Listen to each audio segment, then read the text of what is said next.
Bom dia, boa tarde ou boa noite. Eu sou a Michelle e o nosso grupo é composto pela Júlia, Jaqueline, Luana e Gabriele. Nós somos do Instituto Federal de Educação, Ciência e Tecnologia, Campus Cacoal, no segundo A Técnica Agropecuária. Nós iremos falar um pouco agora sobre a Revolução Francesa. Antecedentes. A Revolução Francesa, de 1789, ela representa um dos eventos mais importantes da sociedade ocidental contemporânea. E foi tão importante na história que se tornou até símbolo, marcando o fim da Era Moderna e o início da Idade Contemporânea. E teve a duração de 10 anos. Ela começou no ano de 1789 e terminou somente em 1799. Essa revolução de caráter burguês, ela tinha o objetivo de conquistar a liberdade, igualdade e a fraternidade para toda a sua população. E, inclusive, esse era o seu lema. E, por fim, as influências iluministas. Bom, o último fator que contribuiu para a Revolução Francesa foi a influência das ideias iluministas, que os pensadores eles criticavam a concentração de poder na mão de um rei absolutista e a ausência da liberdade. Eles defendiam a igualdade perante a lei e o direito do povo a se rebelar e lutar contra a tirania. E havia ainda uma crise política da monarquia absolutista francesa, principalmente ligada à elevação de gastos da corte e às guerras nas quais a França se envolveu. Frente a isso, o rei Luís XVI ele convocou a Assembleia dos Estados Gerais para tentar conter esses problemas. E desde 1614 que essa Assembleia não era convocada. Crise econômica. Bom, a França ela estava com a economia bastante abalada por diversos motivos. O primeiro deles eram os gastos com os militares do país. Entre o ano de 1756 e 1763, a França ela participou da Guerra de 7 Anos contra os ingleses. E o resultado não foi muito positivo. E além deles se endividarem com os gastos dos militares, a França também perdeu diversas colônias, como o Canadá, que passou para o domínio dos ingleses. E outro ponto também que contribuiu para essa situação econômica do país foi uma das piores safras agrícolas que a França teve, em questão da crise climática, né, que teve muita chuva e um inverno muito rigoroso. E o preço dos alimentos aumentava cada vez mais. E com esse aumento da inflação, nossa, ficava quase impossível, né, comprar alguma coisa. Para ter uma ideia, no ano de 1788, um trabalhador francês, ele gastava cerca de 50%, olha só, 50% da sua renda na compra de pão. Dentre os fatores que resultaram na Revolução Francesa estão os problemas econômicos e sociopolíticos. Na década de 1780, a produção agrícola, base da economia francesa, ela sofreu muito com os problemas climáticos, e isso acarretou nas más colheitas e aumentando o preço dos alimentos e causando uma subalimentação e miséria para grande parte da sua população.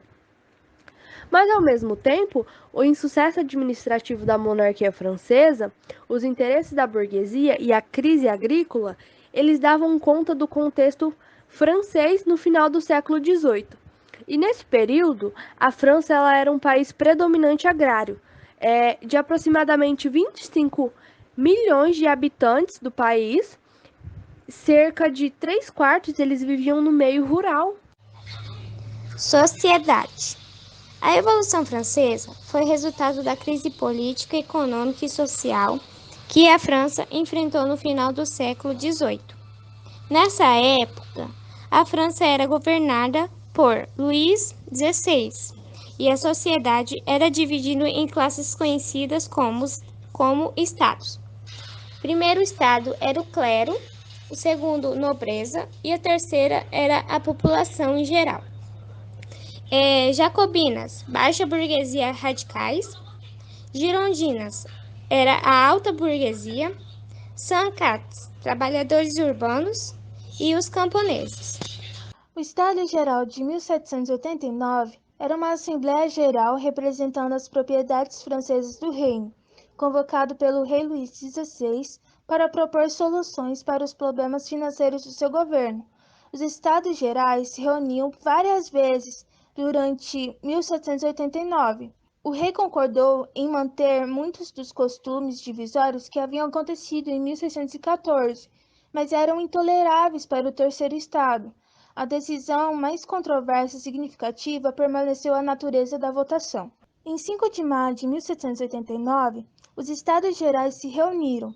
No dia seguinte, o terceiro estado descobriu que o decreto real concedendo dupla representação também sustentava o voto tradicional por ordens. Ao tentar evitar a questão da representação e se concentrar apenas nos impostos, o rei e os seus ministros avaliaram a situação de maneira muito séria.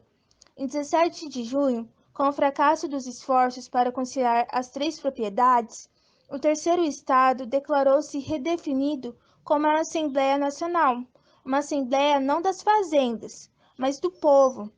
Eles convidaram as outras ordens para se juntarem a eles, mas deixaram claro que pretendiam conduzir os assuntos da nação com ou sem eles. A proclamação da Assembleia Nacional Constituinte na França ocorreu no dia 9 de julho de 1789. 2 anos depois, em 3 de setembro de 1791, foi adotada uma Constituição que encerrava o antigo regime e estabelecia a monarquia constitucional na França. Na antiga França, a sociedade era dividida em estamentos, existindo 3 ordens ou estados, sendo o primeiro estado o clero, o segundo estado a nobreza e o terceiro estado os burgueses, camponeses, entre outros. Com a Assembleia Constituinte instaurada, iniciou-se uma grande reforma liberal na França. A proposta da Constituição de 1791 era de uma monarquia constitucional moderada, conservadora, que não contemplava uma ampla democracia. Mesmo a monarquia recebendo apoio de alguns poderosos burgueses que abandonaram os ideais revolucionários, o rei não aceitava o novo regime que estava sendo instaurado. A corte conspirava e buscava apoio para banir e destruir a nova estrutura política ratificada pela Assembleia Constituinte. No entanto, com a Constituição Civil do Clero, a maioria dos curas e fiéis abandonaram o apoio à coroa. Nesse contexto, o rei Luís XVI tomou a desesperada decisão de fugir da França, mas foi capturado em junho de 1791, em Vergennes, tornando-se prisioneiro em seu próprio palácio. Com a tentativa frustrada da fuga do rei, algumas consequências decorreram na sequência da Revolução. Os republicanos radicalizaram a revolução, o rei perde o direito de suas funções, como a lealdade de seu povo. Além disso, o aumento incontrolado do preço dos alimentos, impactando diretamente aos mais pobres, o que acaba agravando um ambiente de guerra na França, e a repercussão da prisão do rei acaba temendo outras partes da Europa, e eles querem restaurar o antigo regime francês e trazer o rei de volta ao trono.